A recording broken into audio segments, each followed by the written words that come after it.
चीन अगर बातों से नहीं समझता है तो भारत भी अपना मन पूरी तरह से बना चुका है कि वो जिस भाषा में समझेगा उसी भाषा में उसे जवाब दिया जाएगा।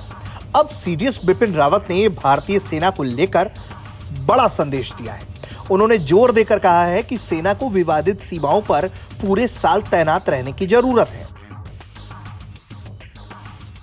वहीं अपने संबोधन में रावत ने चीन पर भी जमकर निशाना साधा। उन्होंने सरदार पटेल का जिक्र करते हुए चीन को आईना दिखाने का काम किया है।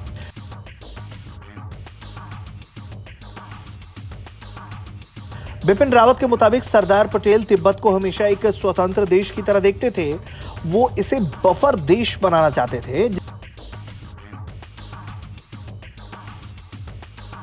जिससे चीन भारत की सीमा संघर्ष को रोका जा सके।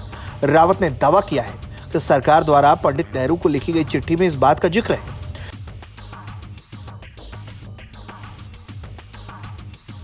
सरदार पटेल एक दूरदर्शी नेता थे। उन्होंने हमेशा एक स्वतंत्र तिब्बत बनाने का सपना देखा था। वो तिब्बत को एक बफर देश बनाना चाहते थे। सरदार पटेल और जवाहरलाल नेहरू के बीच जो पत्र लिखे गए थे उसमें भी इस बात का जिक्र आता है। अब यहां पर दो बातें जानना जरूरी हो जाता है। पहला तो यह भी कि बफर देश एक ऐसा देश होता है जो उन दो देशों के बीच स्थित रहता है जहां पर लंबे समय से संघर्ष चल रहा हो। ऐसे में बफर देश के जरिए दूसरे देशों के बीच तनाव को कम करने का प्रयास रहता है। वहीं दूसरा पहलू यह कि चीन ने हमेशा से तिब्बत को अपना हिस्सा बताया।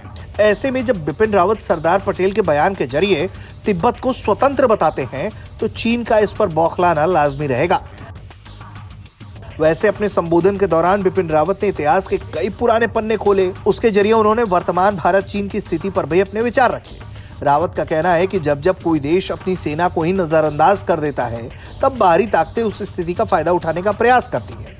उनका कहना है कि 1950 में भारत ने अपने सुरक्षा तंत्र को डगमगाने दिया। इसका परिणाम 1962 में चीन संग जंग के दौरान चुकाना पड़ा।